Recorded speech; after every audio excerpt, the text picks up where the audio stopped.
আসসালামু আলাইকুম, সবাইকে স্বাগত জানাচ্ছি দ্য ভিউজে। আপনাদের সাথে আছি আমি ফারজানা হাসিন। গাজায় চলমান ভয়াবহ পরিস্থিতির প্রেক্ষাপটে ইসরায়েলের বিরুদ্ধে কঠোর অবস্থান নেওয়ার চাপ বাড়ায় ইউরোপীয় কমিশন ইসরায়েলের টেক স্টার্টআপগুলোর জন্য ইইউ তহবিল স্থগিত করার প্রস্তাব দিয়েছে।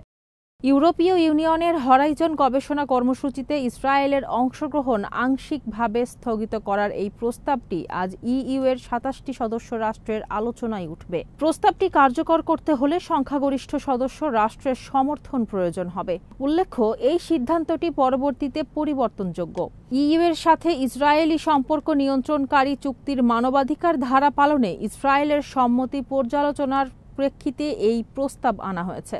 ইসরায়েল এই সুপারিশকে ভুল, দুঃখজনক ও অযৌক্তিক বলে নিন্দা জানিয়েছে। ইসরায়েলের পররাষ্ট্র মন্ত্রণালয় এক বিবৃতিতে বলেছে, হামাসের জিহাদি সন্ত্রাসের বিরুদ্ধে ইসরায়েল যখন লড়াই করছে, এমন কোনো সিদ্ধান্ত কেবল হামাসকে শক্তিশালী করবে। এর ফলে যুদ্ধবিরতি ও জিম্মিদের মুক্তির প্রচেষ্টা ব্যাহত হবে। হরাইজন ইউরোপের গবেষণা ও উদ্ভাবন বিষয়ক প্রধান ফান্ডিং প্রোগ্রাম। ইসরায়েল ২০২১ সালে এই প্রোগ্রামে সহযোগী সদস্য হিসেবে যুক্ত হয়। গাজায় ইসরায়েলের সামরিক অভিযানে ৫৯,০০০-এর বেশি ফিলিস্তিনি নিহত হওয়ার পর ইউরোপ জুড়ে চাপ বাড়ছে। ইইউ ইতিমধ্যে গাজায় মানবিক সহায়তা বাড়ানোর আহ্বান জানিয়েছে। এই প্রস্তাব অনুমোদিত হলে ইসরায়েলি প্রতিষ্ঠানগুলো নতুন করে ইইউ ফান্ডিং পাবে না, তবে চলমান প্রকল্পগুলো অব্যাহত থাকবে। বিশ্লেষকরা মনে করছেন, এটি ইইউ ইসরায়েল সম্পর্কে একটি উল্লেখযোগ্য পরিবর্তনের ইঙ্গিত দিতে পারে। এদিকে গাজায় সত্যিকারের দুর্ভিক্ষ চলছে এবং যুক্তরাষ্ট্র সেখানে খাবার সরবরাহের জন্য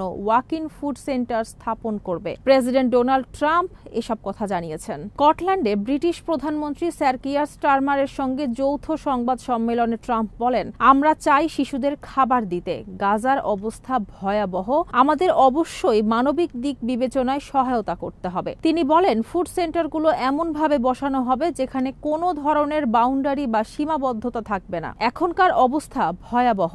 মানুষ খাদ্য দেখে কিন্তু পায় না, কারণ সেগুলো বেড়ায় আটকানো। হামাস প্রসঙ্গে ট্রাম্প বলেন, তাদের সঙ্গে চুক্তি করা কঠিন, কারণ তারা জিম্মিদের ঢাল হিসেবে ব্যবহার করে। যখন তারা জিম্মিদের ছেড়ে দেয়, তখন তাদের আর ঢাল থাকে না। তিনি ইসরায়েলি প্রধানমন্ত্রী নেতানিয়াহুর সঙ্গে একাধিক পরিকল্পনা নিয়ে আলোচনা করেছেন বলেও জানান। ট্রাম্প বলেন, কিছু ক্ষেত্রে আমরা জানি কোথায় জিম্মিরা রয়েছে, তবে জিম্মিদের উদ্ধারে কি পদ্ধতি নেওয়া হবে তা নিয়ে বিভিন্ন দৃষ্টিভঙ্গি ও কৌশলের মধ্যে তুলনা করেন তিনি। এরই সাথে শেষ করছি সংবাদ। সবাই ভালো থাকুন, সুস্থ থাকুন আর নিরাপদে থাকুন। আল্লাহ হাফেজ।